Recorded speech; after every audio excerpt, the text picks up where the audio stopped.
जय गुरुदेव। जय गुरुदेव। जय गुरुदेव। जय गुरुदेव। जय गुरुदेव। नाम किसका? प्रभु का। प्रभु का पावन नाम। जय प्रभु का जागृत नाम। जय गुरुदेव। सम्मानित भाई बहनों, एक छोटी सी वंदना होने जा रही है। इसको करते हुए सत्संग मैदान में तेजी से कदम बढ़ाते हुए आ जाइए। अपने गुरु महाराज को याद करते हुए सभी लोग बोलिए, जय गुरुदेव। जय गुरुदेव। दयागार तुमसे दया मांगते हैं। दयागार तुमसे दया मांगते हैं। दयागार तुमसे दया मांगते हैं। दयागार तुमसे दया मांगते हैं। रहे भाव हरदम नया मांगते हैं। रहे भाव हरदम नया मांगते हैं। गुनाहों का अंबार लादे हुए हैं। गुनाहों का अंबार लादे हुए हैं। मिजाजी खता की क्षमा मांगते हैं। मिजाजी खता की क्षमा मांगते हैं। दयागार तुमसे दया मांगते हैं। दयागार तुमसे दया मांगते हैं। अंधेरी डगर पर नहीं सूझता है। अंधेरी डगर पर नहीं सूझता है। हमें क्या पता है कि क्या मांगते हैं। हमें क्या पता है कि क्या मांगते हैं। दयागार तुमसे दया मांगते हैं। दयागार तुमसे दया मांगते हैं। कुमति का बसेरा सुमति कैसे आवे। कुमति का बसेरा सुमति कैसे आवे। जला दो हृदय का दिया मांगते हैं। दया जोड़ कैसा दिया मांगते हैं। दयागार तुमसे दया मांगते हैं। दया दयागार तुमसे दया मांगते हैं। बहुत गंदगी है बंदे के अंदर, बहुत गंदगी है बंदे के अंदर। बचे लाज शर्मो हया मांगते हैं। बचे लाज शर्मो हया मांगते हैं। दयागार तुमसे दया मांगते हैं। दयागार तुमसे दया मांगते हैं। ख्याली खिलौने बना तोड़ डाले, ख्याली खिलौने बना तोड़ डाले। दयालु सूरत का पिया मांगते हैं। दयालु सूरत का पिया मांगते हैं। दयागार तुमसे दया मांगते हैं। दयागार तुमसे दया मांगते हैं। हुक्म पर तुम्हारे कभी चल न पाया, हुक्म पर तुम्हारे कभी चल न पाया। मगर बंदगी सौकिया मांगते हैं। निदर बंदगी सौकियाँ मांगते हैं। दयागार तुमसे दया मांगते हैं। दयागार तुमसे दया मांगते हैं। बचा लो भंवर में महापात की है। बचा लो भंवर में महापात की है। कृपा की नजर सरतियाँ मांगते। कृपा की नजर सरतियाँ मांगते हैं।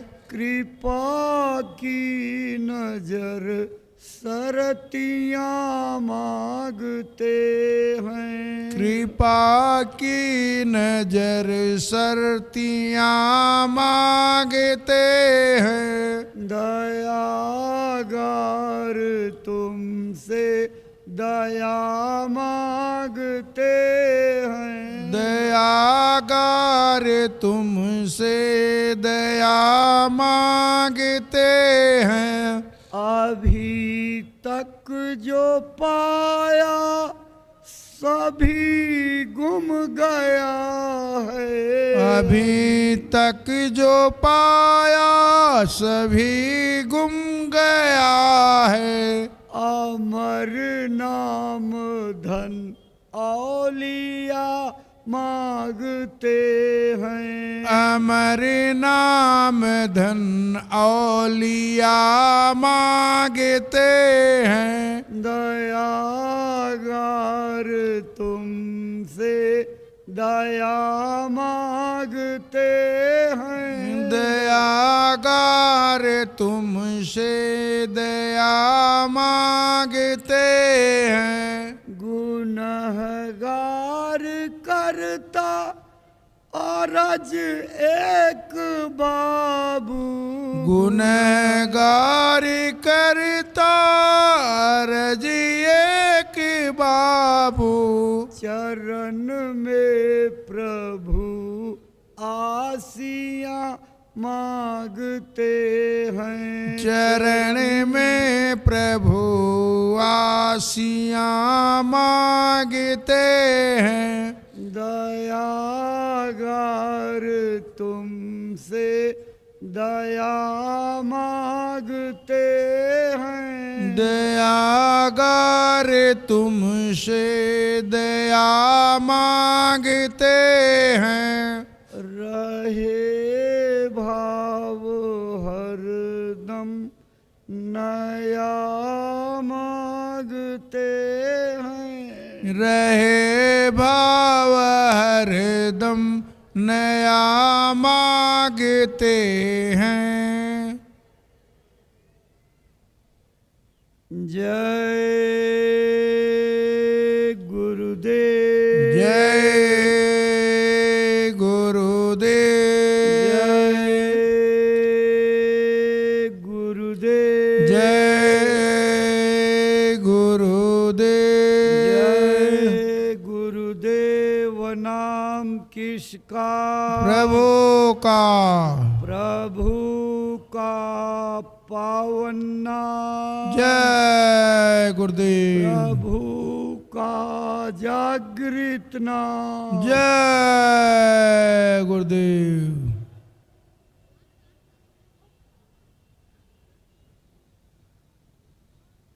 अखंड ब्रह्मांड के नायक दयागार यत्र तत्र सर्वत्र विद्यमान परम पूज्य स्वामी जी महाराज के पावन चरण कमलों में अनंतो अनंत प्रणाम।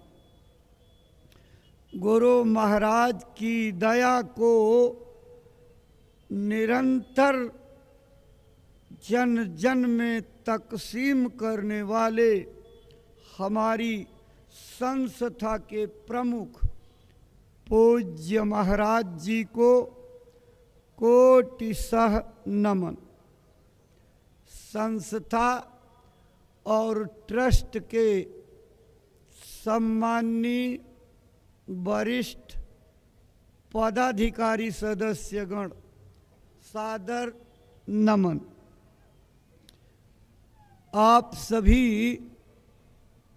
गुरु महाराज के दयाधाम में उपस्थित दया कृपा के भिखारी परमार्थी साथियों, सम्मानीय माताओं बहनों, बच्चे बच्चियों, धर्म प्राण सज्जनों, सबको सादर हार्दिक जय गुरुदेव।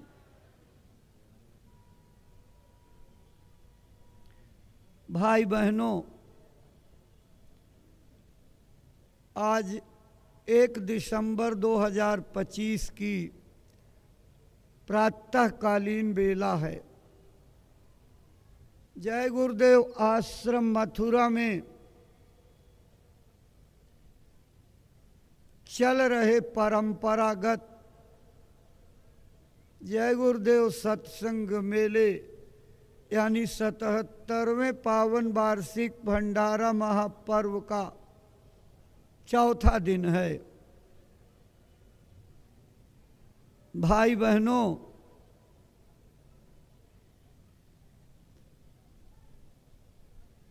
संत महात्मा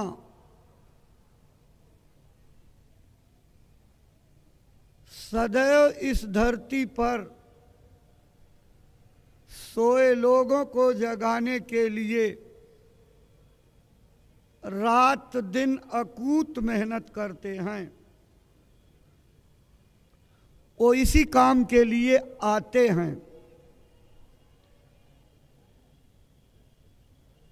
और यही बताते हैं कि आप जिस काम के लिए आए हो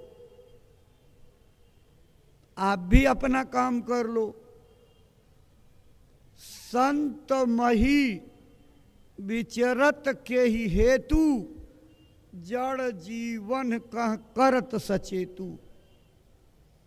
वो धरती पर इसी निमित्त विचरण करते हैं कि सोए हुए जड़ जीवों को जगा करके नई ऊर्जा, नई चेतना का संचार करके लोगों के अंदर अपने घर जाने की ललक यानी आतुरता पैदा करते हैं। जो लोग उनकी आवाज पर समय से जाग जाते हैं, अपने काम यानी भगवान के भजन में लग जाते हैं, उनके जीवन का अभीष्ट लक्ष्य पूरा ही होता है।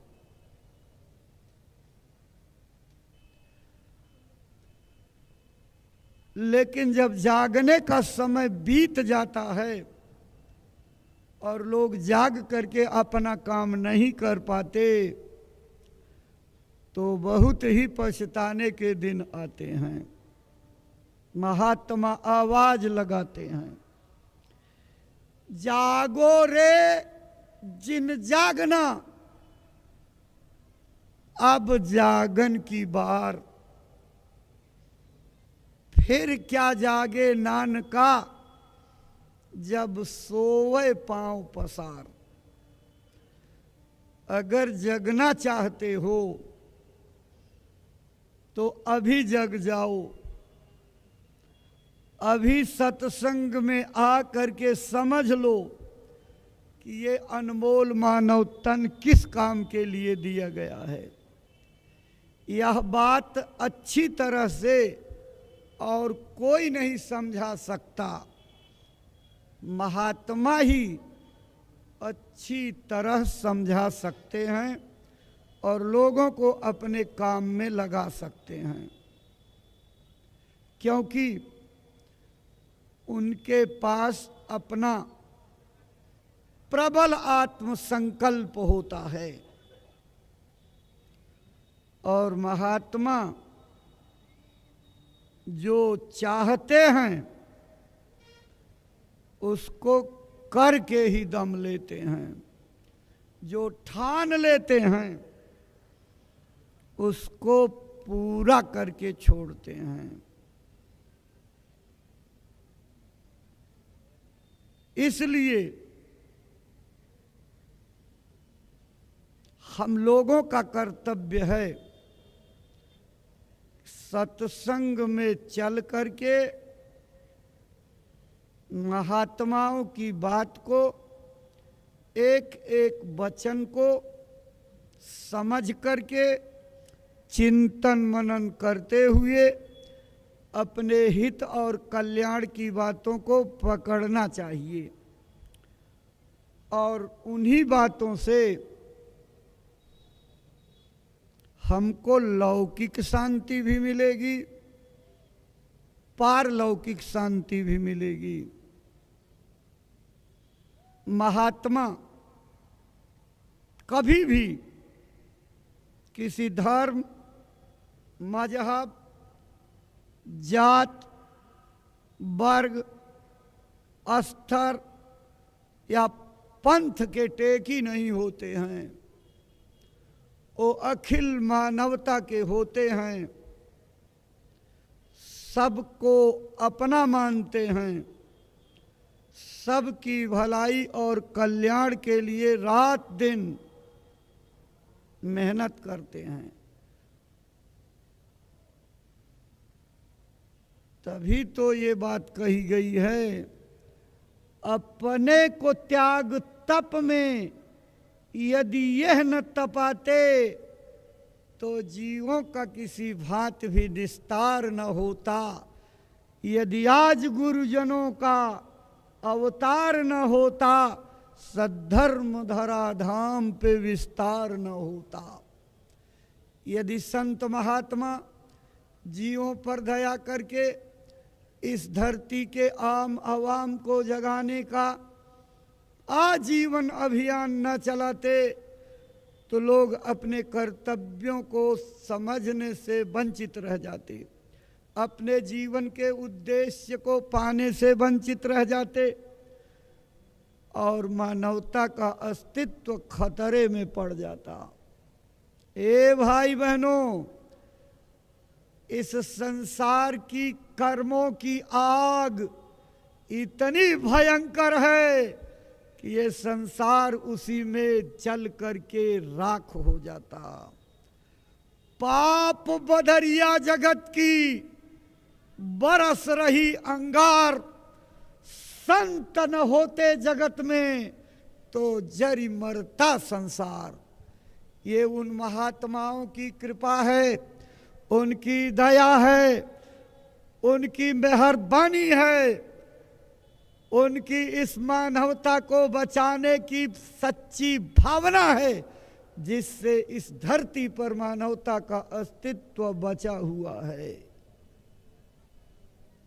गुरु महाराज ने कहा, काल भगवान आए और हमसे मिले और उन्होंने कहा आप मेरे रास्ते से हट जाइए। अब आपने बहुत समझा लिया, लेकिन आप देख रहे हो आपके समझाने पर ये समझने वाले नहीं हैं। अब मुझे मौका दे दीजिए, आप किनारे हो करके चुप हो जाइए और मुझको समझा लेने दीजिए। हमारे पास बहुत तरीके हैं। गुरु महाराज ने कहा काल भगवान से, नहीं नहीं इतनी जल्दी मत करिए, हमको और थोड़ा मौका दे दीजिए, हम लोगों को समझा लें, शायद हमारे समझाने से ये मान जाएं। अभी इतनी जल्दी मत करिए। आपको याद होगा, बहुत से पुराने सत्संगी हैं, अहमदाबाद के यज्ञ में 33 करोड़ देवताओं की एक बैठक यानी पार्लियामेंट बैठी और उस पार्लियामेंट में देवताओं ने 1000 प्रस्ताव पास किए, जिनमें से सिर्फ 5 प्रस्ताव स्वामी जी महाराज ने सुनाए थे और बाकी 995 प्रस्ताव कहा गोपनीय हैं, ये वक्त और समय पर आएंगे सामने और लोगों को जानकारी होगी। गुरु महाराज ने कहा कि देवताओं ने कहा कि बाबा जी आप धर्म का प्रचार करने के लिए मध्य का क्षेत्र अपने जिम्मे ले लीजिए और बाकी किनारे किनारे का सारा इलाका मेरे हवाले कर दीजिए। आप इनको समझाइए, मान जाए तो ठीक है, नहीं तो थोड़ा हिस्सा अपने बीच का भी मुझे दे दीजिए और मैं इनको समझा लूंगा। कल महाराज जी ने कहा ये काल का देश है। काल किसको कहते हैं? काया को दे और वापस ले ले। काया को दे करके ले लेने वाला काल कहलाता है। काल बड़ा निर्दयी है, काल बड़ा बेरहम है, उसके पास दया नाम की कोई चीज नहीं। काल मौका तो सबको देता है, सुधरने का, संभलने का, लेकिन जो समय से सुधर संभल नहीं पाते हैं फिर उनको माफ भी नहीं करता है। कठोर से कठोर, सख्त से सख्त सजा देता है। इतना बरियार है कि आस पास जोधा खड़े सभी बजावें गाल, मंज महल से ले चला ऐसा काल कराल। काल भगवान कर्मों का फल देते हैं। काल भगवान अपने निमित्त अवतारों को भेजते हैं। निमित्त अवतार किसी कार्य के निमित्त भेजे जाते हैं। निमित्त अवतारों में राम, कृष्ण और इसी तरह के जो 24 अवतार आपके बताए गए, सब काल भगवान के निमित्त अवतार थे। पढ़िए रामायण, कौन राम बन करके आए थे? व्यापक ब्रह्म निरंजन, निर्गुण विगत विनोद, सो अज भगत प्रेम बस कौशल्या के गोद। वो काल भगवान के निमित्त अवतार थे। कृष्ण भगवान भी काल भगवान के निमित्त अवतार थे। और जिनकी आराधना पूजा यह संसार कर रहा है, वो सब निमित्त अवतार थे, नित्य अवतार थे, निमित्त अवतार थे। निमित्त का मतलब धर्म की स्थापना करने के लिए, दुष्टों का संहार करके और सज्जनों की रक्षा करके धर्म का बोलबाला फिर से स्थापित हो जाए, इस काम के लिए आते हैं। ओह कर्मों का फल देते हैं। राम भगवान ने अपने मुंह से कहा है, काल रूप मैं तिन कहूं भ्राता, शुभ और अशुभ कर्म फल दाता। जीवों के लिए मैं काल रूप हूं। जो जैसा शुभ या अशुभ काम करेगा उसका फल देने की मेरी जिम्मेदारी है। काल भगवान को जीवों के गुनाहों की माफी करने का कोई अधिकार नहीं है। गुनाहों की माफी करने वाले तो नित्य अवतार होते हैं, जिन्हें संत महात्मा कहते हैं। संत का मतलब तिलक चंदन नहीं, संत का मतलब दाढ़ी बाल पगड़ी अचला नहीं, संत का मतलब लाल पीला गेरुआ वस्त्र नहीं, संत का मतलब भौतिक ज्ञान को प्राप्त करके, किताबों को कंठस्थ करके और लोगों को किस्से और कहानियों में उलझा करके रख देना, एक एक चौपाई पर 21-21 दिन प्रवचन करना, इसको संत नहीं कहते हैं।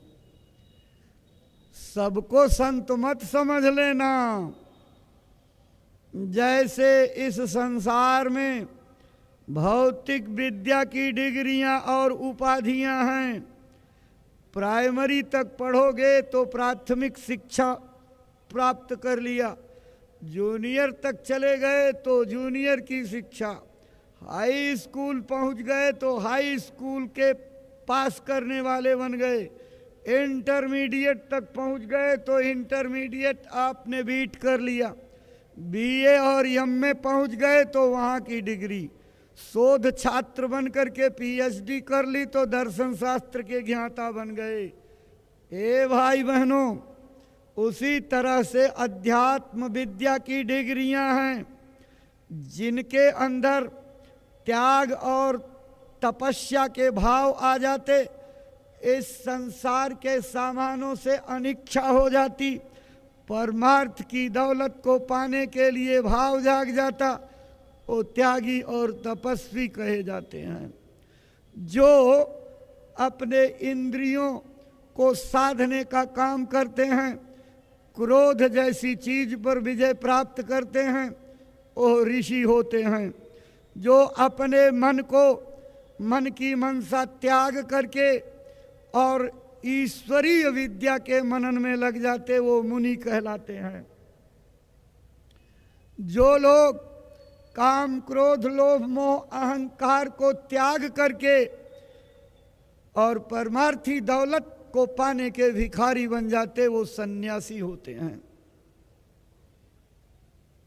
जिन्होंने गुरु से रास्ता लेकर के अपने अंदर की सोई हुई जीवात्मा को जगा करके पहले मंजिल पर जाते हैं, यानी काल भगवान के लोक में पहुंच जाते हैं, वो जोगी कहलाते हैं। जो उसके ऊपर के मंडल में यानी ब्रह्म स्थान को प्राप्त करते हैं, जिसे गुरु पद कहा जाता है। त्रिकुटी मुकाम तक की साधना करने वाले जोगेश्वर कहा जाते हैं। उसके ऊपर जाने वाले लोगों को महाजोगेश्वर कहा जाता है। उसके ऊपर के मंडलों में पहुंचते हैं तो हंस कहलाते हैं। उसके ऊपर के मंडलों में जाने वाले परमहंस कहलाते हैं। परमहंस के ऊपर जो त्रिवेणी में जाकर के अंतर में स्नान कर लेते, मानसरोवर पार जाते हैं, उनको साध गति कहते हैं। साधु नहीं, साध गति कहते हैं। बड़ी अध्यात्म की ऊंची पदवी है। उससे ऊपर जाने वालों को अपने मंजिल, अपने मालिक के घर सत्यलोक सचखंड में पहुंचने वाले संत कहलाते हैं। इस सृष्टि में महाराज जी ने बताया, रचना का मुख्य विस्तार सत्यलोक से हुआ है, और उस रचना का विस्तार करने वाले मालिक के पास जो पहुंच जाते, उनके साथ हो जाते, उन्हीं में मिल करके उन्हीं का रूप हो जाते, उनको संत कहते हैं। साधन अंतः इति संतः, जो अंत के साथ हो गया, अंत में मिल करके उसी का रूप हो गया, उनके बराबर शक्तिशाली हो गया, परमात्मा सत्पुरुष, अपने असली मालिक परमेश्वर और जीव में कोई फर्क नहीं रह गया, उसी को संत कहते हैं। जो रोज सत्यलोक में आते जाते हों, भूल करके भेष धारण करने वालों को, नकल बनाने वालों को, गुरु के आदेश की अवहेलना करके मत की महत्वाकांक्षा में बहने वालों को संत मत समझ लेना, धोखा हो जाएगा। गुरु के वचनों को याद करो। गुरु महाराज की एक एक वाणी हमारे इस मानव जीवन को सफल करने की महासूत्र है। इस भवसागर का बेड़ा उन्हीं को जो है पार करने का मौका मिलता है, जो गुरु वचनों को माला की तरह से जपते हैं, अपने जीवन में उतारते हैं। गुरु के वचन कभी पुराने नहीं होते हैं, हमेशा तरोताजा रहते हैं। उस वाणियों में महापुरुषों का संकल्प छिपा होता है। जब भी तब भी आप उनका प्रयोग करोगे, आपको तरोताजगी से वही फल देंगे। इसलिए वचनों को भूलना नहीं चाहिए। प्रेमी भाई बहनों, गुरु महाराज हमको कितनी मार्मिक वचन कह करके गए। प्रेमियों, ये जो आत्मा के कल्याण की दौलत यानी नामदान आपको दिया जा रहा है, मैं तो किसी काबिल नहीं था, मेरे पास कुछ नहीं था, लेकिन जब गुरु मिले इतनी बड़ी दौलत दी, दया दी, संभाल की, साधना कराई, शक्ति दी और मुझे इस काबिल बनाया। ये सब महिमा मेरे गुरु महाराज की है, यानी दादा गुरु जी महाराज की है। ये दौलत जो मिल रही है, ये मेरे गुरु महाराज की दी हुई दौलत है। मेरे गुरु महाराज को भूलना मत। याद रखो, अगर तुम मेरे गुरु महाराज को भूल जाओगे तो प्रेमियों, मैं भी तुमको भूल जाऊंगा और तुम भारी मुसीबत में फंस जाओगे और फिर तुम्हारा ठिकाना कहाँ लगेगा। क्योंकि गुरु सर्वोच्च सत्ता है। गुरु से बढ़ करके कोई हस्ती शक्ति इस संसार में नहीं है। पूज्य महाराज जी अपने सत्संग में गुरु की महिमा का गुणगान करते हुए बताते हैं कि गुरु के सामने ईश्वर, ब्रह्म, पार ब्रह्म, महाकाल पुरुष, सत्पुरुष, यहाँ तक कि अलख अगम अनामी का भी कोई महत्व नहीं है। गुरु उनसे भी बड़े होते हैं, गुरु से बड़ा कोई नहीं है।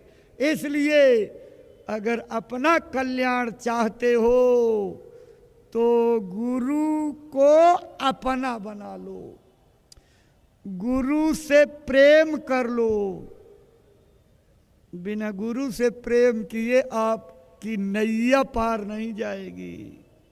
कल सुने हो प्रार्थना में ना, गुरु की प्रीति कर पहले बहुरी घट शब्द को सुनना। पहले गुरु से प्रीति करोगे, उनकी दया से दरवाजा खुलेगा तो प्रकाशित रूप भी दिखाई पड़ेगा और अंतर में शब्द की अनाहद झंकार भी सुनने को मिलने लगेगी। बिना गुरु कृपा के ये संभव नहीं है। गुरु की कृपा से मन एकाग्र होगा, गुरु की कृपा से आपका शरीर बैठने में आपका साथ देगा, गुरु की कृपा से एकाग्रता आएगी, गुरु की कृपा से फैले हुई मनोभावनाएं एकत्र होकर के बाहर के बजाय अंदर में चलने लगेंगी। गुरु की कृपा से अंतर में दृष्टि एकाग्र करने पर बिंदुवत प्रकाश मिल जाएगा। गुरु की दया से प्रकाश के भीतर प्रकाश मिलेगा। गुरु की दया से बिंदु के भीतर का दरवाजा खुलेगा। गुरु की दया से गुरु अपना प्रकाशित दर्शन अंदर में देंगे। गुरु की कृपा से तीसरे तिल का दरवाजा खुलने पर कंज कवल में चरण कमल के दर्शन होंगे। फटिक शिला का दर्शन करके भाग भाग हो जाओगे। गुरु की कृपा से चलोगे तो स्वर्ग और वैकुंठ को पार करते हुए त्रिलोकीनाथ का दर्शन करोगे। माया लोक में जाओगे। ऊपर के सारे मंदिरों की यात्रा में हर कदम कदम पर गुरु की जरूरत है। गुरु की दया के बगैर कोई जीव एक कदम भी नहीं जा सकता है। इतने रोड़े, इतनी बाधाएं, इतनी जो है दिक्कतें कि आप अपने बल से अध्यात्म की यात्रा में प्रेमियों सफल नहीं हो सकते हो।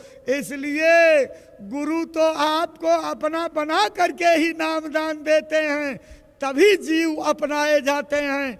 गुरु उन्हीं जीवों पर मौज करके नामदान देते हैं जिनको वो मालिक अपने पास बुलाना चाहता है। बाकी और जीवों को नामदान का अधिकार नहीं मिलता। आज अधिकारों का इतना सरलीकरण हो गया कि जिसको चाहो उसी को नामदान मिल जा रहा है। पहले के समय में महात्मा कठिन तपस्या, कठिन त्याग, कठिन इम्तिहान लेते थे, तब जाकर के जीवों को नामदान मिलता था।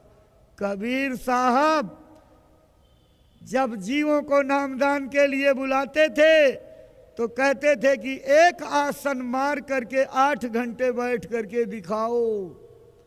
आसन मारी अडिग होई बैठे, याही भजन की रीत। जो 8 घंटे एक आसन में बैठ करके दिखा देता था उसी को नामदान देते थे। बलक बुखारे का मियाँ शाह इब्राहिम इसी में तो फेल हो गया। वो आराम तलब आदमी जब आसन पर बैठाया गया तो थोड़ी देर बैठने पर पाँव पिराने लगे, दर्द होने लगा, तो पाँव इधर उधर खिसका करके थोड़ा इधर उधर करने लगा। इसी में फेल हो गया और नाराज हो गए, जाओ तुम सेवा करो, अभी इस काबिल नहीं हो। कई साल लगा रहा सेवा करते करते। एक दिन उनकी देवी लोई ने कहा कि स्वामी आपके पास कोई आता है तो 2 घंटे में आप उसको मंत्र देकर नामदान दे करके दे देते हो। ये बच्चा इतनी साल से सेवा कर रहा है और आप अभी तक इसको नामदान नहीं दिए, कुछ तो इस पर दया कर दीजिए। अपनी तरफ से सिफारिश किया। उन्होंने कहा देवी जी अभी ये उस दौलत के काबिल नहीं है। कहा कैसे? कहा रस्सी जल गई है लेकिन ऐंठन नहीं गई है, राजशाही तो इसकी मिट गई लेकिन अकड़ अभी भी कायम है। तुम देखना चाहो तो देख लेना। कल सवेरे जब ये लोटा लेकर के बाहर जाने लगे तो घर का कूड़ा करकट इसके ऊपर फेंक देना और तब तुम देखना। लोई ने सवेरे यही किया, कूड़ा करकट बटोर के रखी, इंतजार करती रही। जैसे वो लोटा लेकर के चला, सारा कूड़ा सूप से उसके ऊपर डाल दिया और पड़ते ही सब अंगरखा कपड़ा गंदा, और तेज में आकर के लंबे से देखा, पहचान तो पाया नहीं किसने डाला, लेकिन अंधेरे में शकल दिखी कि कोई डालने वाला है। और तेजी से आंख से लाल लाल आंखें करके घुड़कते हुए कहा कि न हुआ पलक बुखारे का मियाँ, नहीं तेरी खाल खिंचवा लेता, तलवार से गर्दन काट करके अलग कर देता। इस अकड़ से डर करके लोई अंदर भगी और चली गई और जा करके कहा स्वामी आप सचमुच कह रहे थे, अभी रस्सी जल गई ऐंठन नहीं गई। ये तो इतना क्रोध में बोला कि अगर हम सामने पड़ते तो जिबे कर देता। गए समझ लो तुम जो है। कई महीने बीत गए, सेवा करते करते पर्दे उतर जाते हैं, सेवा करते करते बुराइयां छन जाती हैं, सेवा करते करते आदमी के अंदर सात्विक भाव आ जाते हैं, तामसी वृत्तियां खत्म हो जाती हैं। सेवा बड़ा सुधार करती है। सेवा साबुन है, साबुन। सेवा कपड़े को साबुन की तरह से जैसे धो करके साफ कर देता, वैसे अंतःकरण की गंदगी को साफ करके जीवात्मा को सेवा निर्मल बनाती है। सेवा से ही लोग कल्याण के पथ पर गए, सेवा से ही लोगों को मंजिलें मिली, सेवा से ही हम भी अपने परमार्थ को बना सकते हैं। 2 महीने के बाद, 3 महीने के बाद कबीर साहब ने खुद कहा लोई अब ये नामदान के काबिल हो गया है। कहा कैसे? कहा आज घर में बच्चों की लैट्रिन यानी टट्टी इसके ऊपर फेंकना, तब देखना ये क्या कहता है। उन्होंने यही काम किया और लैट्रिन यानी गंदगी ला करके सीधे जो है सवेरे लोटा ले करके जाते समय डाला, तो उसने लोटा नीचे रख दिया और दोनों हाथ ऊपर के कहता है या मालिक, या रब, या पाक परवरदिगार मेरे अल्लाह, तू कितना मेहरबान है कि मेरे ऊपर ये थोड़ी सी गंदगी डाल करके मेरे जन्म जन्मांतर के गुनाहों को माफ करने की दया करना चाहता है। ए मालिक तेरा बहुत बहुत शुक्रिया, तेरी बहुत बहुत जो है शुक्राना, तेरी दया का कोई वार पार नहीं, तू बड़ा रहम दिल रहमान है। लोई ने जा करके बताया और कहा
जय गुरुदेव।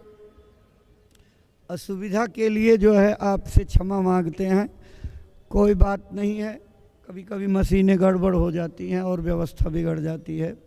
आपसे अर्ज कर रहे थे कि जब उसने जो है इस तरह की बातें कही तो आ कर के जब कबीर साहब की देवी जी ने उनको बताया कि आज तो उसकी भाषा शैली बदल गई, आज तो बड़ा नरम दिल हो गया। कहा मैंने कहा ना कि अब ये अधिकारी हो। तब जो है उसको नामदान दिया। जब इतनी मशक्क़त के बाद, इतनी इंतज़ारी और तपस्या के बाद नामदान मिलता है तब उसकी कीमत समझ में आती है। और उसने थोड़े ही बरसों में मेहनत करके और अपनी जीवन की असली मंजिल को प्राप्त कर लिया। जब मेहनत करके कमाया जाता है तो उसकी कीमत कमाने वाले को पता है, और खर्च करने वाले बेटे बेटियां और घर के लोग उसकी कीमत कभी नहीं समझ सकते कि किस मेहनत से कमाई आती है। भाई बहनों, उसने अपनी सेवा से, अपनी साधना से अपने मन को जीत करके कबीर साहब को इतना खुश कर लिया कि कबीर साहब को मजबूर हो करके अपने चेले की महिमा में पद लिखना पड़ गया। यानी चेला गुरु का गुणगान करता है, लेकिन जो चेला अपने मंजिल को गुरु की सेवा करके प्राप्त कर लेता है उसका गुणगान गुरु करते हैं। उन्होंने लिखा, मियाँ बलक बुखारे दा, साहा बलक बुखारे दा। यानी मेरे पास एक बलक बुखारे का बादशाह इब्राहिम आया, तब वह चलते इक्का बक्खी और घोड़े पर असवारे दा। अब वो चलते पैदल पथ से गूदर मन 10 भारे दा। यानी जब वो मेरे पास आया था तो इक्के घोड़ी बग्घी की सवारी पर चमर ढुलाते हुए उसकी यात्रा निकलती थी, इतना आराम तलब था। लेकिन जब मेरे पास आया, मेरी कसौटी में इम्तिहान में उतरा, तो अब मेरे पीछे पीछे वो पैदल बिना किसी जूते और चप्पल के और मेरी 10 मन की गुदरी सिर पर लाद करके चलता है। और क्या कहा, तब वह खाते मिसरी कंदा, सुबह साझ सकारे दा। तब वो विभिन्न प्रकार के व्यंजन, मिश्री, कंद, मूल, फल, भोग, राजभोग, विभिन्न प्रकार के आहार राजसी ठाट बाट से करते थे। और अब उनकी दशा बदल गई। अब वह खाते रूखी रोटी और हमारे पांव पखारे दा। अब वो रूखी रोटी खाता है और इस तरह की ऐसो इसरत से जिंदगी गुजर करने वाला बादशाह पांव पानी लेकर के मेरा चरण धोने को हर समय आतुर रहता है। बहुत लंबी लिखा है उन्होंने उसके ऐसो इसरत को और उसकी सब जो राजसी जिंदगी थी उसका गुणगान करते हुए जीवन के हुए परिवर्तन की महिमा लिखा। और लिखा कि कबीर साहब जो है ऐसे चेले पर कुर्बान हैं जिसने अपनी सेवा और प्रेम से मुझे अपना दीवाना बना लिया। ए भाई बहनों, सेवा से ही गुरु रीझते हैं। ये सारी अध्यात्म विद्या की कमाई उसी सेवा पर निर्भर है। सेवा की बदौलत आपने सुना इतिहास, गुरु महाराज सुनाया करते थे। गोस्वामी जी जब वहाँ राजापुर चित्रकूट से 10 कोस की दूरी पर जमुना के किनारे पैदा हुए। अपनी किताब में लिखा है, राजापुर जमुना के तीरा, जहाँ स्वामी का भया शरीरा, विधि बुंदेल खंड वही देसा, चित्तरकूट बीच 10 कोसा। वहाँ जब काशी वाराणसी का रहने वाला एक हृदय नाम का अहीर उनकी सेवा में रहता है। नाम जाति एक हृदय अहीरा, निस दिन आवे हमारे तीरा, सेवा करे और पासे परई। मैं उसको कहता कि चले जाओ, अपने नहीं जाता था। रात दिन मेरी सेवा करने में मशगूल हो गया और कई महीने बीत गए। और हृदय अहीर को रास्ता दे करके जब उसको अपने सामने मंजिलों को पूरा करा दिया तो किसी काम बस जो है उसने इजाज़त मांगी, गुरुजी हम अपने गांव जाना चाहते हैं। गुरुजी ने कहा ठीक है चले जाओ। तो हृदय काशी वाराणसी चला गया और देखो गुरु की सेवा करने वालों को, अरे बंदे क्या गुरु को याद करेंगे, गुरु बंदों को इस तरह याद करता है। कहा कि जब वो चला गया तो मेरी क्या दशा थी। घट रामायण में लिखा है, हमारा चित हृदय में बासी, हम चली गए नगर जहाँ काशी। मेरा हृदय से इतना प्रेम हो गया कि मैं उसकी बिछुड़न को बर्दाश्त नहीं कर पाया और हम भी कमंडल और सोटा उठा करके अपने चेले के पीछे काशी चले गए। प्रेमी भाई बहनों, प्रेम में बड़ी ताकत होती है।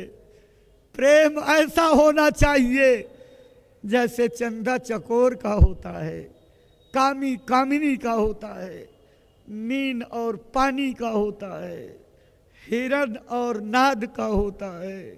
भाई बहनों, प्रेम के रास्ते पर अगर कदम रखोगे तो प्रेम का रास्ता बाधाओं और कांटों से भरा हुआ है। प्रेम करके आप दुनिया का सुख कभी प्राप्त नहीं कर सकते। आप तो अध्यात्मवाद की विद्या पाने के विद्यार्थी हो। विद्यार्थी कभी सुख नहीं प्राप्त कर सकता।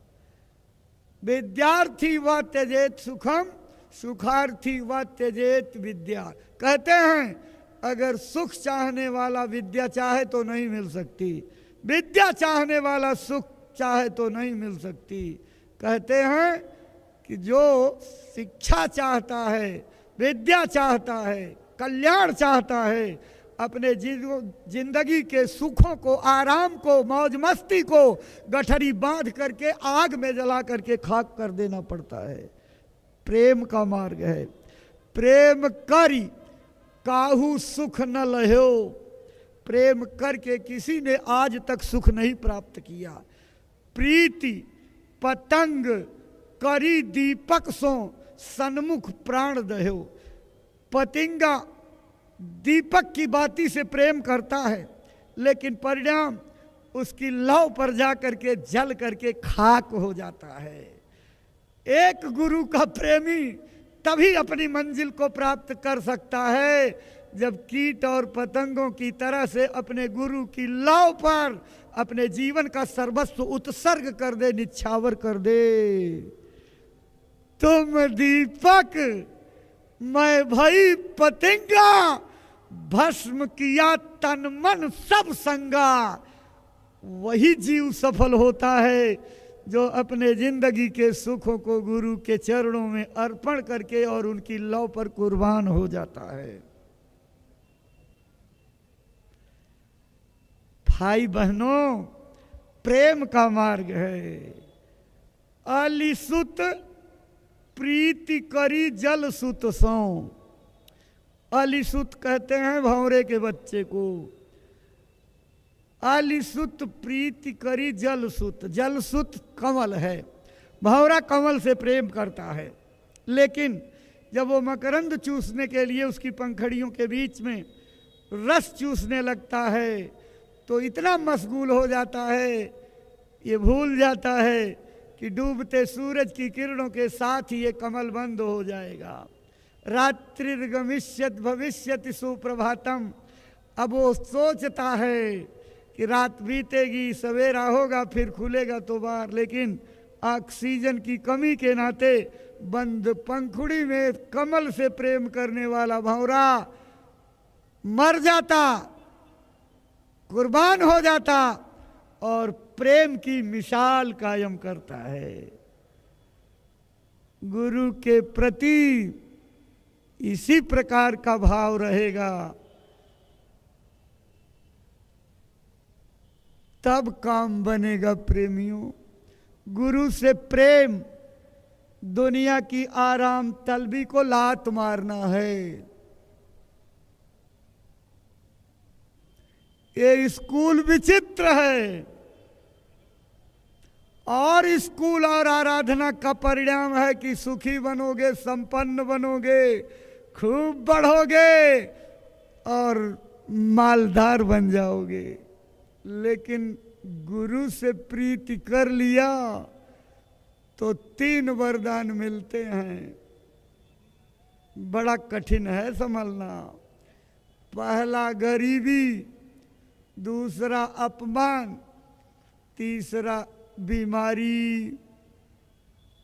गुरु जब खुश होते हैं तो वो 3 चीजें सौगात के रूप में आपको देते हैं। है ना विचित्र बात।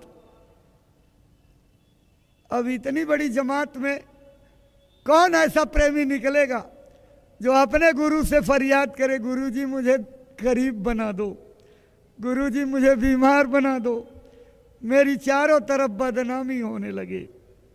कोई नहीं चाहता। इसका तात्पर्य क्या है? कोई अपने गुरु को खुश ही नहीं करना चाहता है।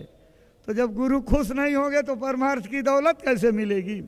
गुरु जब रीझेंगे नहीं तो हमारा कल्याण कैसे होगा, बेड़ा पार कैसे होगा? हम अपने मानव जीवन की ये व्यवहारिक साधना कैसे पूरी कर पाएंगे? आखिर गुरु क्यों आपको गरीब बनाना चाहता है? क्यों आपको बीमार बनाना चाहता है? क्यों आपकी बदनामी चाहता है?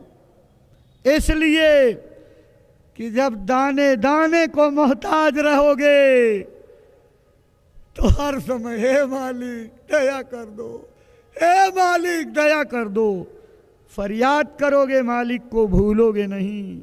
इसी तरह बीमार बन जाओगे तो हर समय गुरु को याद करोगे, हे मालिक ठीक कर दो, हे मालिक दया कर दो। और अपमान होगा, कहीं दुनिया में मुंह नहीं दिखाओगे, चुपचाप मुंह छिपा करके घर में बैठोगे, झूरोगे, अंदर में पछतावा करोगे और अपने मालिक से 4 बूंद आंसू गिरा करके दया की भीख मांगोगे। इसी दया की दौलत को देने के लिए गुरु आपको ये कहते हैं। तभी तो सच्चा प्रेमी क्या कहता है?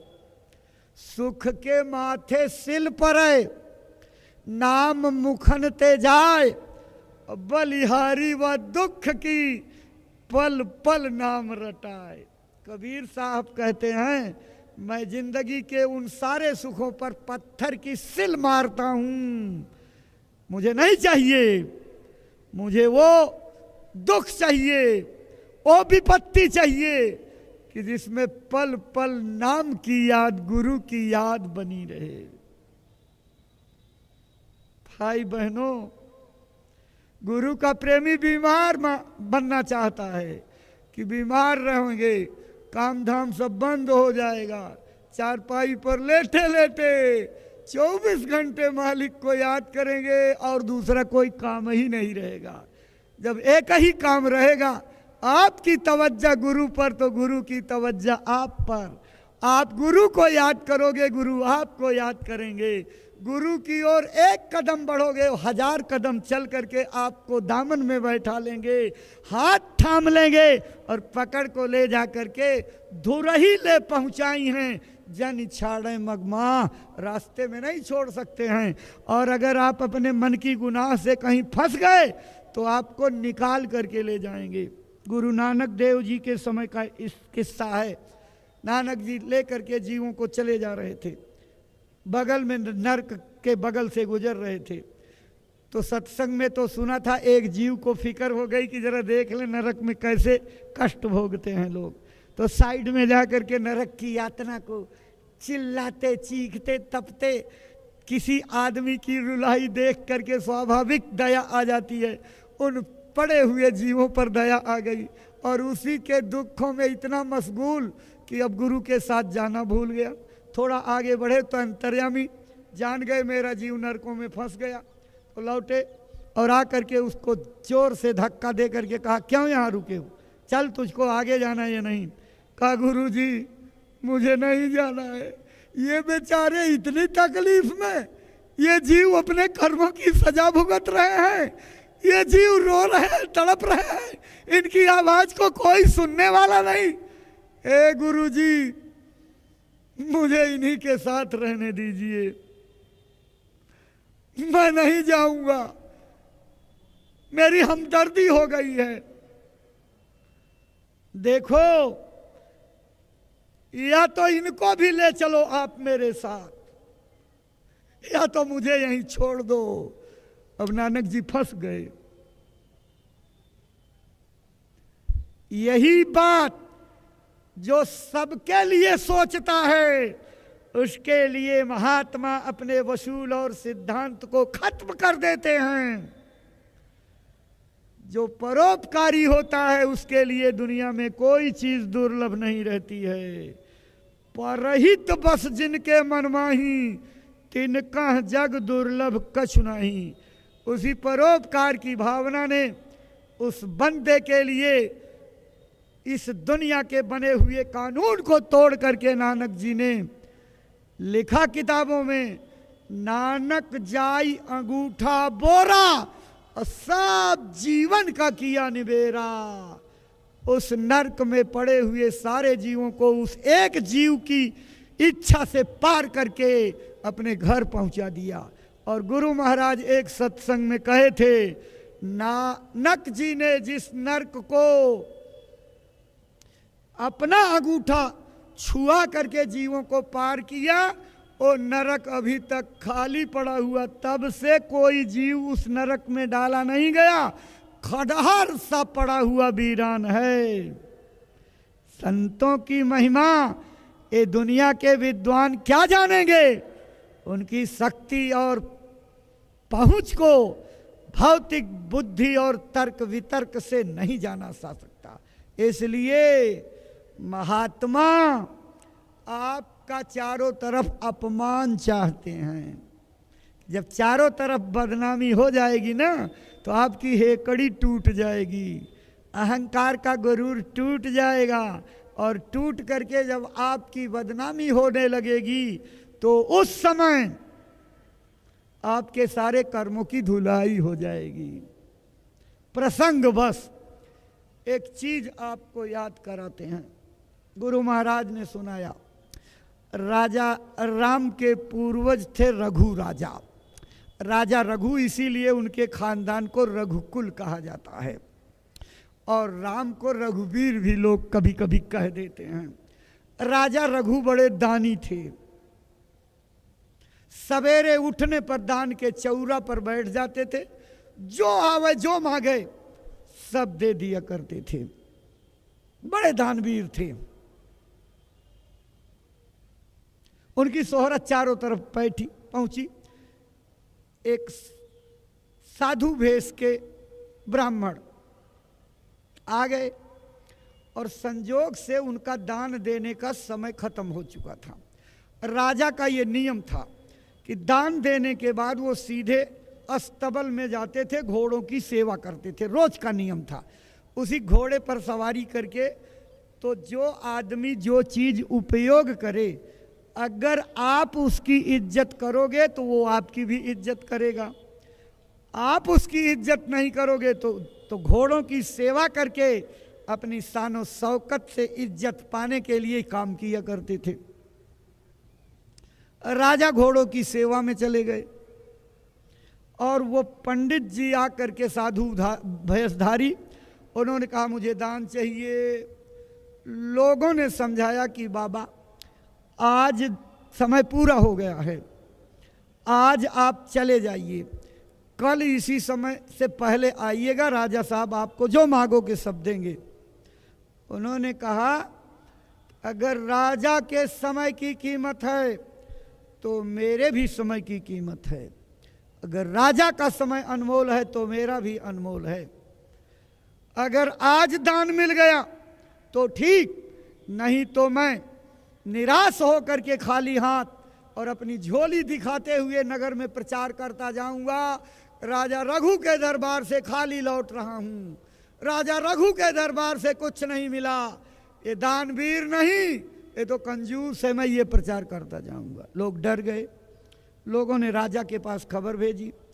राजा ने कहा कि कह दो कल आवे। कहा नहीं मान रहे हैं। कहा इस तरह का प्रचार करते जाऊंगा।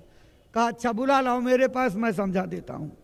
लोग लेकर के घोड़े के अस्तबल में गए और वहाँ घोड़साल में राजा ने हाथ जोड़ करके प्रार्थना किया, बाबा मेरा एक निश्चित समय है, मैं उतनी समय तक दान देता हूँ, उसके बाद इन घोड़ों की सेवा में आ जाता हूँ, आज माफ़ कर दीजिए, कल आपको मिलेगा। कहा कि राजा मैंने कहा ना, तेरी कीमत तो मेरी भी कीमत, तेरा समय कीमती तो मेरा समय कीमती, मुझे आज ही दान चाहिए। यानी आपस में बातें कहनी होने लगी। तो रामायण कहती है अति संघर्षण करे जो कोई, अनल प्रकट चंदन में होई।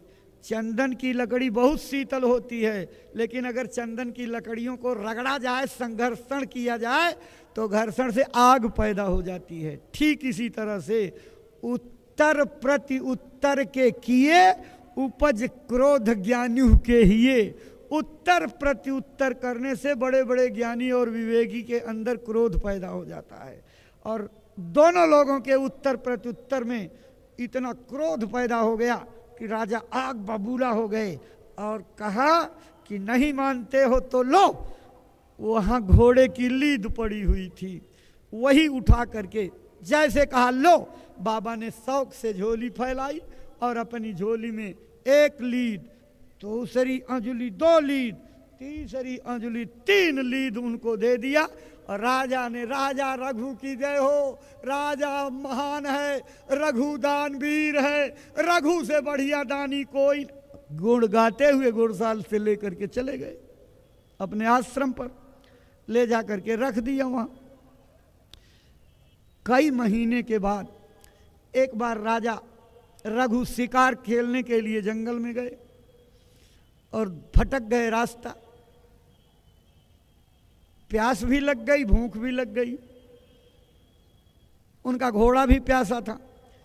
जंगल में रास्ता नहीं, दौड़ाते दौड़ाते इधर उधर, तो जब रास्ते में घोड़े को भूख लगी तो घोड़े के पास कला होती है, अपनी कला से पीठ हिलाई, राजा धड़ाम से नीचे गिरे और मूर्छित हो गए, और वो जंगल में जा कर के चरने लगा, भूख लगी थी। राजा को जब मूर्छा गई जगे तो देखा घोड़ा कहाँ है, देखा चर रहा है, तसल्ली हुई, भागा नहीं है।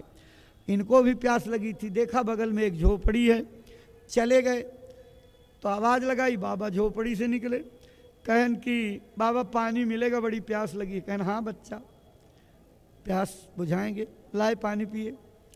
तो देखते ही महात्मा तो पहचान गए, कहन महाराजा रघु, क्या ऐसी दया हो गई कि आज आप मेरी झोपड़ी पर दर्शन देने आ गए। वो तो समझ रहे थे ये कैसे पहचानेंगे, लेकिन महात्मा ने पहचान लिया। नज़र इधर उधर घुमाई तो देखा 3 बड़े बड़े ढेर भूसे के गुराव जैसे जो है ओ गगनचुंबी इमारत की तरह से लगे हुए। तो राजा ने कहा बाबा जंगल में कौन सी खेती करते हो, ये क्या चीज पैदा करते हो। कहा बच्चा इसका राज मत पूछो, इसका राज बड़ा खतरनाक है, बच्चा इसका राज मत पूछो। कह नहीं महाराज जी मेरी जिज्ञासा है, बताइए तो। राजा सोच रहा था कि ये पैदा करेंगे तो कुछ टैक्स इस पर लगा देंगे, क्योंकि राजा टैक्स पर जब उतर जाता है ना तो बुद्धि विवेक खत्म हो जाता, सब चीज़ों पर टैक्स, यानी खाने के सामान पर टैक्स, यहाँ तक कि लोग जो हैं जहाँ लैट्रिन जाते हैं उन पर भी टैक्स लग जाता है और इसी से सब व्यवस्था बिगड़ जाती है। तो उन्होंने बताना शुरू किया, कहा कि राजा साहब, बहुत समय पहले की बात है, मैं एक राजा के पास दान लेने गया था। उसका समय पूरा हो गया था और राजा घुड़साल में चला गया था। मैंने जिद की मुझे दान आज ही चाहिए। उसके लोगों ने मुझे समझाया, लेकिन मैं अपनी जिद पर अड़ा रहा। राजा ने मुझे घुड़साल में बुलाया, राजा ने भी समझाने की कोशिश की, लेकिन मेरी जिद जो है समझने को तैयार नहीं। मेरी जिद ने कहा मुझे आज ही चाहिए। तो उस राजा ने गुस्से में आकर के 3 अंजुली घोड़े की लीद मुझे दान में दे दिया था। उसको ला करके मैंने ये दिया और ये दिन दूना रात चौगुना बढ़ती बढ़ती बढ़ती बढ़ती ये इतना ऊंचा पहाड़ सा हो गया है।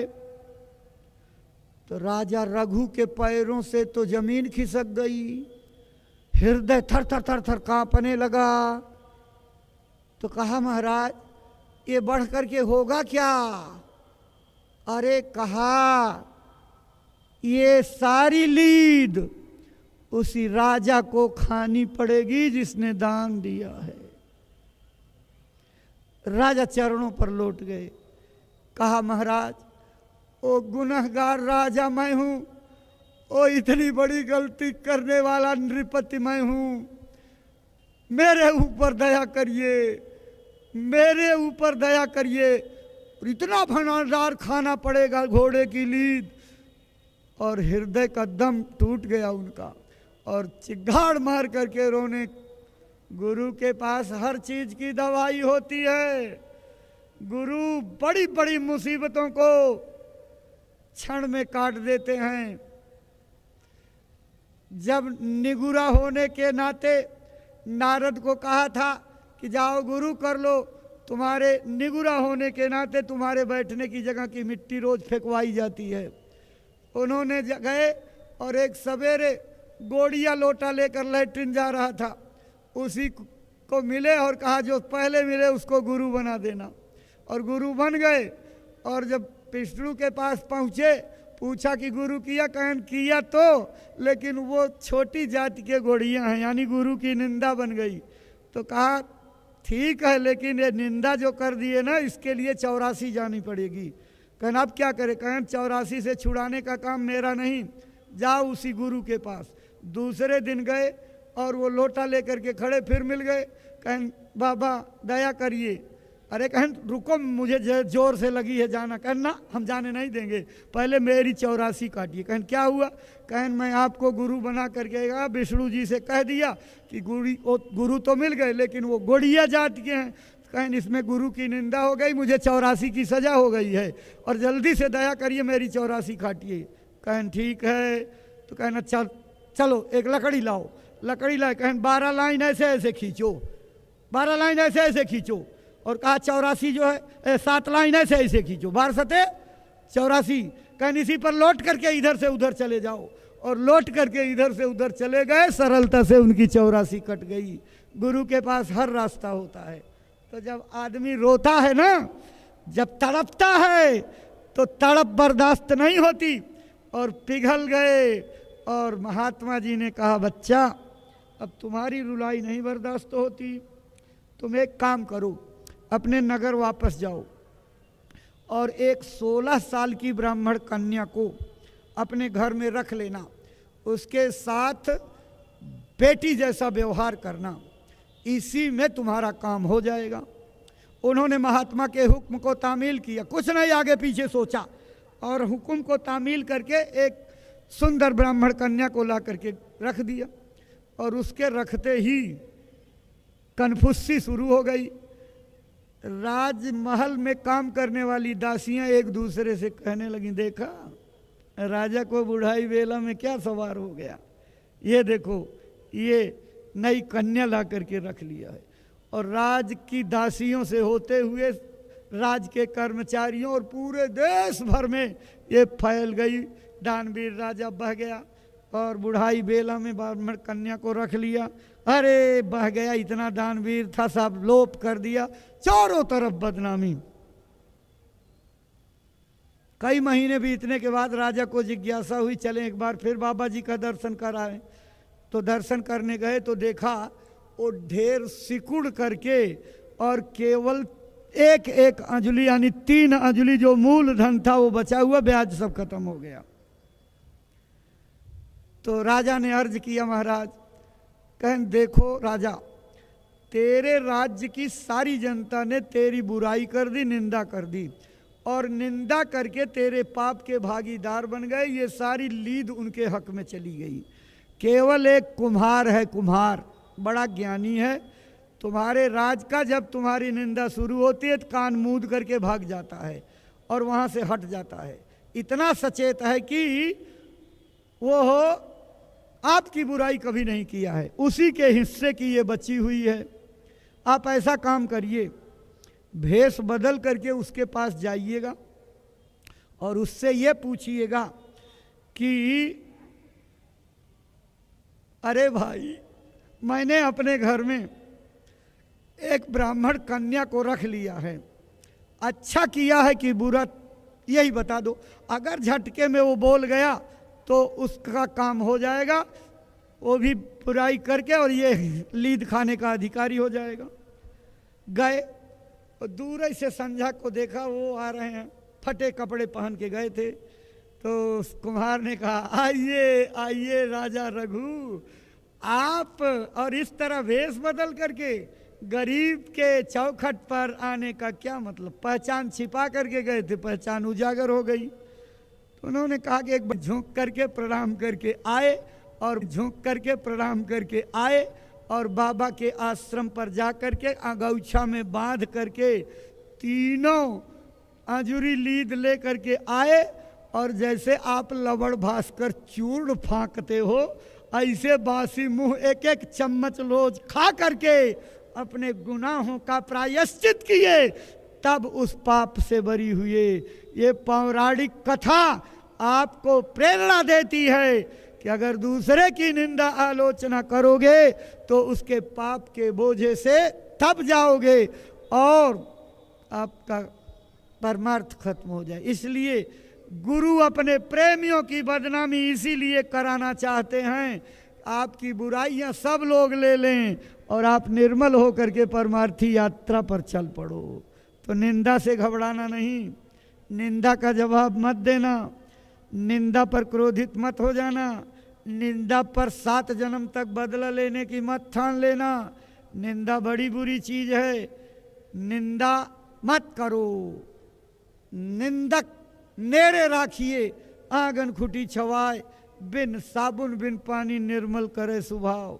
ए भाई बहनों, निंदा साफ करने वाली जो है एक औषधि है, इसलिए निंदा से घबराओ मत। जितनी निंदा होता जाए उतना खुशी से उछलते जाओ, तब तो परमार्थ के रास्ते पर चलने के काबिल होगे, नहीं तो। इसलिए अब अपने मूल बिंदु पर आ जाइए, गुरु से प्रेम करो तब परमार्थ बनेगा। गुरु से प्रीति कर पहले बहुरी घट शब्द को सुनना। तो भाई बहनों, प्रेम का मार्ग बड़ा कठिन मार्ग है। जब मैं ऐसा जानती प्रीति के दुख होए, तो नगर ढिढोरा पीटती प्रीति करो मत कोय। अगर मैं ये जान जाती कि प्रीति करने पर दुख ही दुख मिलते हैं, तो मैं प्रीति करने के लिए ढिढोरा पीटती कि कोई प्रीति के मार्ग पर मत जाना। बहुत ही कठिन है डगर पनघट की, बहुत कठिन है। इसलिए इस संसार में अगर कोई सबसे कठिन और दुरूह मार्ग है तो भक्ति और परमार्थ का, गुरु के प्रेम का। इसलिए दुनिया की और सब पूजाओं को छोड़ के गुरु की पूजा करो। गुरु पूजा में सबकी पूजा, गुरु समान कोई देव न दूजा। गुरु पूजा में सबकी पूजा, जस समुद्र तह नदी समाजा। यानी सब तीर्थों में स्नान करने के बजाय अगर गंगा सागर नहा लिया जाए तो सारे तीर्थ नहा लेंगे, क्योंकि सब नदियां गंगा सागर में जाकर के पहुंचती हैं। सब तीर्थ बार बार और गंगा सागर एक बार। अगर गुरु को पूज लिया, गुरु की पूजा कर ली, तो समझो आपने सारे देवी देवताओं की पूजा कर लिया। नहीं तो अगर आप देवी देवताओं की पूजा आराधना, हालांकि निंदा नहीं की जाती, आप मत डरिएगा कि हम आपको पूजा पाठ मना करते हैं, ये मंच कभी मना नहीं करता है, खूब आस्था से आप करिए। लेकिन 33 करोड़ देवता, 56 करोड़ देवी, 9 करोड़ दुर्गा, 10 करोड़ शंभु और 17 करोड़ बैराट और कोटिन चतुरानन गौरीसा, यानी ब्रह्मा विष्णु महेश, करोड़ों करोड़ों की संख्या में। अगर एक एक पल एक एक आदमी की पूजा देवता की करने लगो तो कम से कम कई कल्प बीत जाएंगे, ये पूजा की लिस्ट खत्म नहीं होगी। इसलिए महात्मा कहते हैं कि गुरु की पूजा कर लिया तो सबकी पूजा कर लिया। अगर आपने पेड़ के जड़ में पानी डाल दिया तो पत्ती पत्ती तक सब पानी पहुंच जाएगा, लेकिन अगर अपने इरादे से सारी पत्तियों को पानी से सींचने लगो तो पत्तियां जो है मुरझा करके गिर जाएंगी।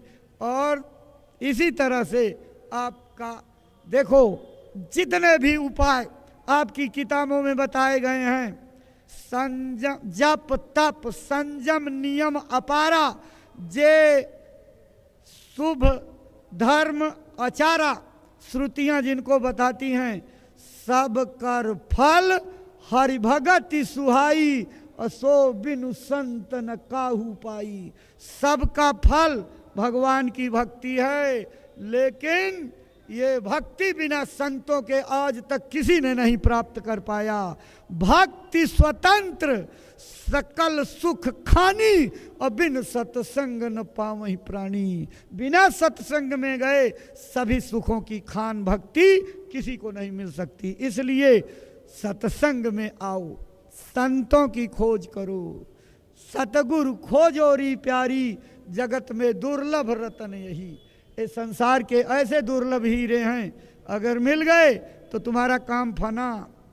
उन्होंने रास्ता बता दिया, नाम की टिकट लगा दी, पक्की हो गई।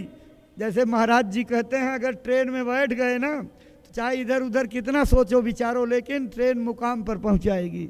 नाम का टिकट मिल गया तो धुर मुकाम पर पहुंचने का पक्का वादा हो गया।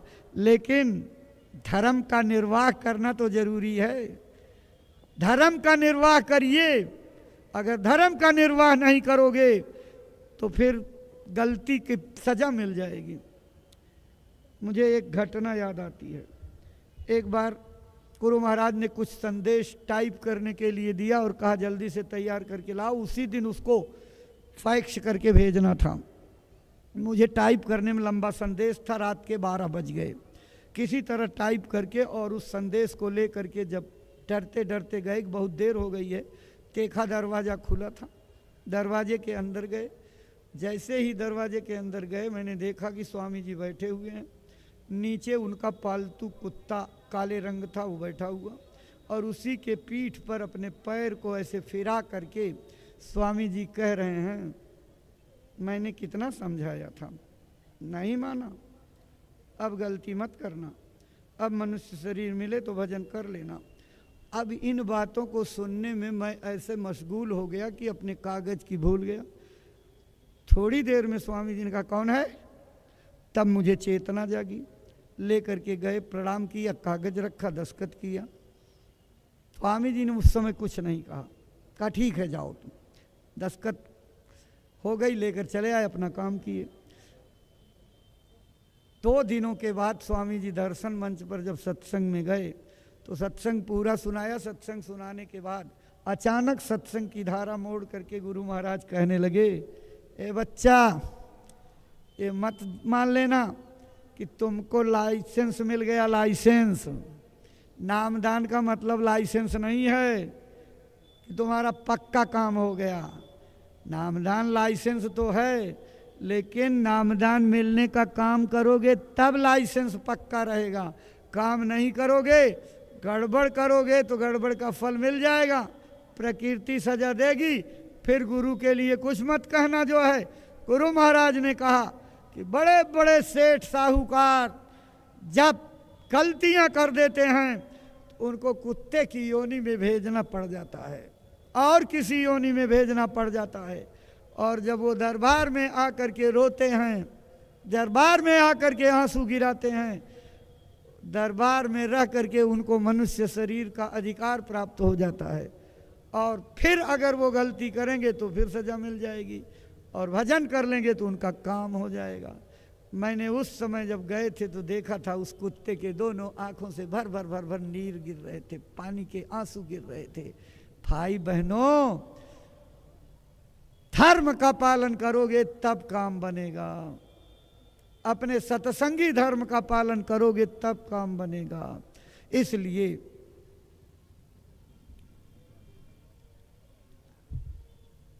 चलिए अब दूसरी ओर चले चलते हैं। इतनी देर ज्ञान वैराग्य की बातें हो गई, परमार्थ की, अब चलो दुनिया की शरीर की बातें हो जाएं। देखो भाई बहनों, पूज्य महाराज जी गुरु महाराज के संदेशों को पहुंचाने के लिए इतना कटिबद्ध हैं। आप देख रहे हो 21 नवंबर को यहाँ आए, इतने बड़े भंडारे की तैयारी, 5-7 दिन देख रेख का मौका मिला, और उसके बाद इतना बड़ा ऐतिहासिक जमघट का ये कार्यक्रम संपन्न हो गया। और अभी 2 तारीख को, यानी कल ये जब संपन्न हो जाएगा, उसके तुरंत बाद 5 तारीख को महाराज जी गाजीपुर के लिए 83 दिवसीय यात्रा पर निकल जाएंगे। ये बहुत बड़ा महाजागरण अभियान है। अब इस काफिले में सेवा करने वाले सेवादारों की जरूरत है। पंडाल, लाउड स्पीकर, बिजली, जनरेटर, मंच, कुटी, नामदानी, सेवादानी, दूरदर्शी आवाज, पत्रिका, जनसंपर्क, युवा संगठन, इसी तरह के जितने विभाग, भंडारे, सब विभागों में सेवा करने वाले प्रेमियों की जरूरत है। हमने बैठक में सब जिलों से कहा, लेकिन बड़े कृपा करने वाले लोग की दर्शन देने बैठक में कुछ लोग नहीं पहुंचे। चलो अब आपका दर्शन हो रहा है तो आमने सामने बातें कह देते हैं। अपने अपने जिलों से 5-5 सेवादार, मीडियम की संगतें जो है वो हो 4-4 सेवादार, और कमज़ोर संगतें 2-2 सेवादार। आप या तो यहाँ छोड़ के जाइए, या तो जो है आगे वहाँ पहुँचने पर तुरंत से उपलब्ध कराइए, ताकि पूज्य महाराज जी का अभियान सरलता से संपन्न हो सके। यह सेवा का बहुत बड़ा मौका है। मैंने इसीलिए ये बात बताई कि सेवा के द्वारा जो है सब कुछ हासिल हो सकता है। प्रेमियों ने किस तरह से जौनपुर के कार्यक्रम में सेवा की है, आप वर्णन करने से नहीं समझ पाओगे। व्यवहारिक रूप से चल करके करोगे, देखोगे, समझ में आएगा। जब बिछी हुई चटाइयाँ कीचड़ में सन जाती थी तो इतना भारी हो जाता था एक एक चटाई, जैसे बलवान हाथी जब पकड़ करके 4-4 प्रेमी उस कीचड़ में से खींचते थे तो उसको ला करके 10 लोग इकट्ठा होते थे, तब एक चटाई गाड़ी पर रखी जाती थी। किन विपरीत परिस्थितियों में लोगों ने अपने भक्ति और सेवा के मापदंड को पूरा करते हुए इतिहास बनाया है। ये तो त्रिकालदर्शी लिखेंगे कि प्रेमियों ने सेवा के मापदंड को तोड़ डाला। कलम टूट जाएगी लिखते लिखते। इसलिए भाई बहनों, यह सेवा का स्कूल है, और सेवा से परमार्थ की हर दौलत पाई जा सकती है। सेवा से गुरु की कृपा मिलेगी, सेवा से जीवन का अभीष्ट लक्ष्य परमात्मा मिलेगा। इस परमार्थी सेवा के लिए मन बनाइए। घर के काम तो चलते रहेंगे, कभी फुर्सत नहीं होगी, मरते दम तक आपको मौका नहीं मिलेगा। लेकिन थोड़ा त्याग करके, थोड़ी तपस्या करके, उसी में से 10-15 दिन समय निकाल करके आप लोग अपने ज़िले में बना लीजिए। 15 दिन ये करेंगे, उसके बाद 15 दिन बाद दूसरी टोली पहुंचेगी, ये लौट आएंगे, वो सेवा करने लगेंगे, तो काम चलता रहेगा। तो हर विभाग में काम करने वाले सेवादारों की ज़रूरत है। बहुत से लोग स्वेच्छा से जो है कहते हैं कि हम काफिले में चलेंगे, लेकिन हमारा निवेदन है कि आप अपने ज़िले की सहमति और अनुमति से सेवा करने के लिए आइए, ताकि ज़िले की जानकारी में रहे और जिम्मेदारी भी ज़िले वालों की बने। इसलिए सेवादार जो भी आवें अपने ज़िले से लिखा करके और उनके दस्तखत करा करके वहाँ ले आ करके जमा कर दीजिए और तैयारी करिए। जल्दी से जल्दी ही पंडाल की गाड़ियाँ रवाना होंगी। इसलिए सभी ज़िलों के जिम्मेदारों से अनुरोध है कि जो सेवादार आप यहाँ उपलब्ध करा रहे हो, आज हमारे कार्यालय में लिखा दीजिए और वो समय से अपनी सेवा में और अपने काम में। अरे भाई, तो अगर ड्राइवर आप हो बड़ी गाड़ी के, छोटी गाड़ी के, तो महाराज जी के अभियान में आ करके कुछ सेवा कर लो। सेवा करते करते कुछ परमार्थ बनेगा, कुछ सुमिरन ध्यान भजन की आदत बन जाएगी। गृहस्थी के काम तो चलते ही रहेंगे, लेकिन उसी में से थोड़ा समय बचा करके ये काम भी किया जाए। यही आपका इतिहास बनेगा, यही आने वाले समय के लोग याद करेंगे। इसलिए चालक लोग अपना नाम लिखा देंगे, संगतों के लोग अपने सेवादारों के नाम लिखा देंगे। एक बात और आपसे कहनी है, अब संगत की बढ़ोतरी हो रही है। जब आप अपने साथ हर बार 1-1, 2-2, 4-4, 10-10, 50-50, 100-100 नए लोगों को ला रहे हो, तो ये तो जितना लाते हो उतना गुना संगत बढ़ रही है। संगत बढ़ रही है तो अब समय तो स्थानीय सीमित है। इसलिए आप लोगों से ये प्रार्थना है कि समय से अपनी आवश्यकताओं को बता दीजिए और कल आपको जो बैठक में बात बताई गई है, अपने ज़िलों में सामूहिक शौचालय बनाने के लिए आप अपनी जो है तैयारी कर लीजिएगा। स्थान आपको बता दिया जाएगा, उसी तरह से उसका प्रबंध आप कर लेंगे, ताकि इस मेले की व्यवस्था में जो ये एक बिगड़ जाती है उसको जो है आपको दुरुस्त करने की जिम्मेदारी है। उदारता के साथ सामूहिक शौचालय अधिक से अधिक बनवाना चाहिए, जिससे कोई चीज़ जो है वो हो अमर्यादित ना हो। आप संकेत में इस बात को समझिए। दूसरी बात, अब हर गांव में भजन केंद्र की जरूरत पड़ गई है। पहले गांव में लोग आज उसी पत्रिका के ग्रंथ से 2 पन्ने 3 पन्ने जितना आपके पास समय है पढ़ करके सुना दीजिए। ये गुरु महाराज की वाणियों का पाठ हो जाएगा, आपका सत्संग पूरा। और वहाँ कोई इलायची दाना बतासा प्रसाद बांट करके या जो आपकी व्यवस्था हो, और उसके बाद उसका समापन कर दीजिए। दूरदर्शी आवाज़ गुरु महाराज की वाणियों की आवाज़ है। दूरदर्शी आवाज़ जय गुरुदेव आश्रम मथुरा से छपती है। उनकी छांटी गई वाणियाँ, उनकी लीलाएं, डायरी के अंश, विभिन्न विषयों पर की गई भविष्यवाणियाँ, उसमें परमार्थी सीख की कहानियाँ, प्रेरक प्रसंग, गुरु महाराज के जीवन के संस्मरण, आपके सवालों के जवाब और गुरु महाराज से पूछे गए गुरु और शिष्य का संवाद, ऐसी बहुत सी चीज़ें जो हैं सम्मिलित की जाती हैं। आप प्रेमियों से ये प्रार्थना है कि दूरदर्शी आवाज़ के प्रेमी और उसके काउंटर आपके ज़िलों में बने हैं, आप सभी लोग उसके सदस्य बन जाइए। इतनी बड़ी संगत के हर प्रेमी को उसका सदस्य होना चाहिए और उसकी व्यवस्था अब ऐसी बनेगी कि ज़िले ज़िले पर एक केंद्र पर भेज दी जाएगी, वहाँ से बैठक में सत्संग में सबको मिल जाया करेगी। लेकिन गुरु माड़ियों का ये अमूल्य संग्रह है, इसको हर प्रेमी के घर, हर सत्संगी नामदानी के घर होना जरूरी है। इसलिए आप इन गुरु ग्रंथों को, दूरदर्शी आवाज़ पत्रिका को खरीद करके ले जाइए और ये वैचारिक क्रांति का बहुत बड़ा आधार बनेगा। अपने जिन अधिकारियों से आपका परिचय है, प्रेम है, टीएम हैं, एसपी हैं और निचले दर्जे के अधिकारी हैं, बीडीओ हैं, तहसीलदार हैं, नायब तहसीलदार हैं, स्कूलों के प्रिंसिपल हैं, इस वैचारिक क्रांति को फैलाने में आपके उदार योगदान की ज़रूरत है। एक एक ग्रंथ उठा करके अगर आपने अधिकारियों के घर में उपहार के तौर पर पहुंचा दिया तो वो पढ़ेंगे, मौका देखेंगे, गुरु महाराज के रंगीन विभिन्न चित्र, उसकी कहानियाँ, उसमें और जिज्ञासु बन करके पढ़ेंगे।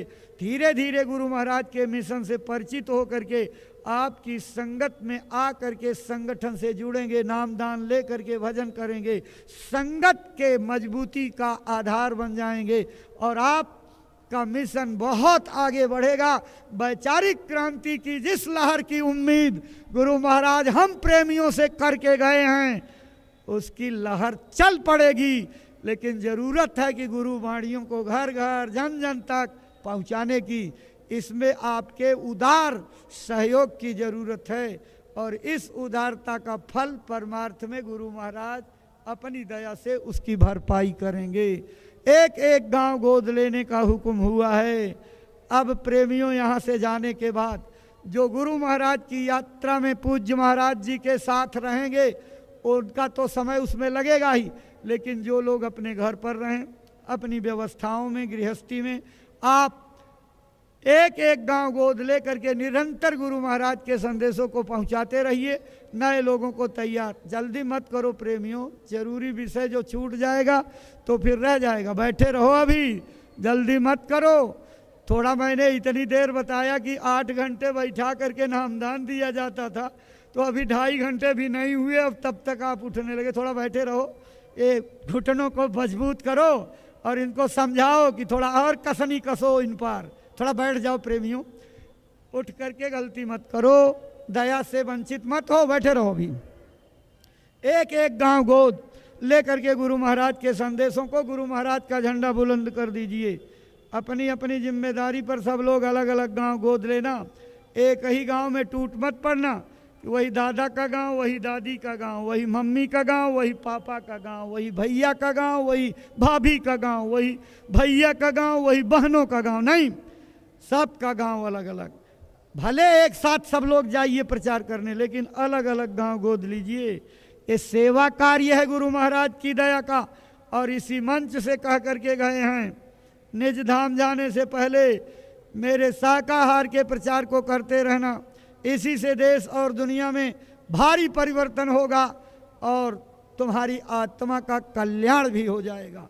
इतनी बड़ी दया गुरु महाराज इस अभियान के साथ जोड़ करके गए हैं, फिर भी हम आलस करते हैं, हम बहाना बनाते हैं, हम अपने को रोक लेते हैं। ए भाई बहनों, जब जिले में एक बार जिले का मासिक प्रचार निकले तो हर नामदानी को अपने सब कामों को त्याग करके उसमें जाना चाहिए। ये गुरु के आदेश का पालन है, आदेश की अवहेलना करके अभक्त मत बनो, गुरु के भक्त बनो। हम आज प्रचार में जाएंगे और जैसा बताया गया है सब लोग इकट्ठा हो करके 2-2, 4-4, 5-5 रोटियां जितना संभव हो आप ले जाइएगा, और जब प्रचार के समय कहा जाए यहाँ जमा कर दीजिए, अपनी रोटी को जमा कर दीजिए और 2-4 दाने प्रसाद के डाल दीजिए और एक भावपूर्ण प्रार्थना उस रोटी के ढेर लगने पर करिए। गुरु की दया प्रसाद के साथ उसमें चली जाएगी। वो रोटी नहीं रह गई, गुरु का प्रसाद हो गया। और भीड़ के हिसाब से समझ करके 1-1, 2-2, 4-4 रोटी बांट करके अपनी भूख मिटा लीजिए। भंडारे का खर्चा बच जाएगा और मानवता का बहुत बड़ा संदेश जाएगा। इस देश के बड़े बड़े बुद्धिजीवी और बड़े बड़े ज्ञानी विज्ञानी सोचने के मजबूर हो जाएंगे, कौन सी संस्था इस समाज में उतर आई जिसने सबको एक घाट पर पानी पिला दिया, बड़े घर की रोटी छोटे घर को, छोटे घर की रोटी बड़े घर को पहुंचा दिया। ए भाई बहनों, मानवता का, सच्चे समाजवाद का, प्रेम और प्यार का, मानवीय व्यवहार का इससे बड़ा नमूना कोई नहीं हो सकता है। इसलिए गुरु के आदेश पर इस नमूने को बन करके समाज के पटल में आने पर आलस मत करो। एक एक बार, महीने में एक बार शाकाहारी का प्रचार जरूर करो। अपने अपने घरों में गोलक रखो। कितने वर्षों पहले आदेश हुआ 1 ही रुपया तो हर प्राणी को रोज डालना है। ये सेवा जिले के रजिस्टर के माध्यम से आपके दरबार में आ जाएगी और गुरु महाराज के प्रचार अभियान में लगेगी और ये सेवा में लग जाएगी। उस सेवा का फल आपके घर में पहुंचेगा। छोटी सेवाओं का बहुत बड़ा फायदा होता है, इसलिए छोटी सेवाओं का फायदा उठाने के लिए गोलक जरूर रखिएगा। देखिए भाई बहनों, 3, 4, 5 मार्च को होली का कार्यक्रम है और कल महाराज जी ने 2 नए प्रेमियों को लाने का आदेश हर नामदानी को हुआ है। इसको यहीं से दया मांग कर संकल्प बना करके जाइए कि हम 2 प्रेमी अगले होली के कार्यक्रम में लेकर के आएंगे। इस आदेश को बजाने में आपकी भक्ति मजबूत होगी, सेवा की भावना जागेगी और आपके अंदर परोपकार की भावना से दया और कृपा मिलने में देर नहीं लगेगी। इसलिए बड़ी जल्दी कर रहे हो भैया। अच्छा, थोड़ा और हिम्मत करके बैठो। अरे इन झोली वालों, रजिस्टर वालों को उठ जाने दो। चलो खड़े हो जाओ झोली वाले, रजिस्टर वाले। अब आप सबके सामने पहुंच जाइए। देखो आखिरी दौर अब मेले का आ गया है। चलते चलाते कुछ न कुछ गुरु महाराज की दया से झोली में उनकी गऊओं के लिए डाल दीजिए। ये प्रार्थना तभी तक की जा रही है जब तक ये आपका शरीर चल रहा है। स्वामी जब लग देह है, देह देह और देह खेह हो जाएगी तो कौन कहेगा देह। जब तक शरीर चल रहा तभी तक प्रार्थना की जा रही। कुछ दे दो, कुछ डाल दो, कुछ गुरु की दया आ जाए। ये जो सेवा कुरेद करके निकाली जाती है, ये आपके बनने वाले फोड़ों की वो मवाद है जो आगे बहुत बड़ी पीड़ा देगी। उस मवाद को दूर करने का उपाय गुरु दरबार से किया जाता है, इसलिए सेवा आपसे कुरेद करके मांगी जाती है। तो चलिए स्वेच्छा से जो बने आप इसमें दे दीजिए, रजिस्टरों पर पहुंचा दीजिए। बाकी पूज्य महाराज जी के निमंत्रण को याद रखिएगा। 3, 4, 5 मार्च को होली के कार्यक्रम में नए लोगों को लेकर आइएगा और गाजीपुर के निकलने वाले काफिले के लिए जो आपको जिम्मेदारियां मिली हैं उसको पूरी ईमानदारी, तत्परता, निष्ठा, कर्तव्य परायणता, समर्पण, सेवा भावना के साथ पूरी कीजिएगा। अब गुरु महाराज से दया मांगते हैं, हम सब लोगों को अपनी चरण शरण में रखें। हमारी जान अनजान की सारी गुनाहों को माफ़ करके अपनी कृपा बरसावें। लोक और परलोक सबका सुखी हो, ऐसी प्रेरणा दें कि हम लोग गुरु आदेश बजाने में हमेशा तत्पर रहें। फुर्ती चुस्ती के साथ अपने गुरु महाराज के मिशन को आगे बढ़ाते रहें। इसी के साथ काफ़ी लंबा समय हो गया, अपनी बाणियों को विराम देते हैं और आप सब त्रुटियों की क्षमा मांगते हैं। सब लोग माफ़ कीजिएगा। अब सब लोग खड़े हो जाइए, एक तरफ से सभी भाई बहन खड़े हो जाइए।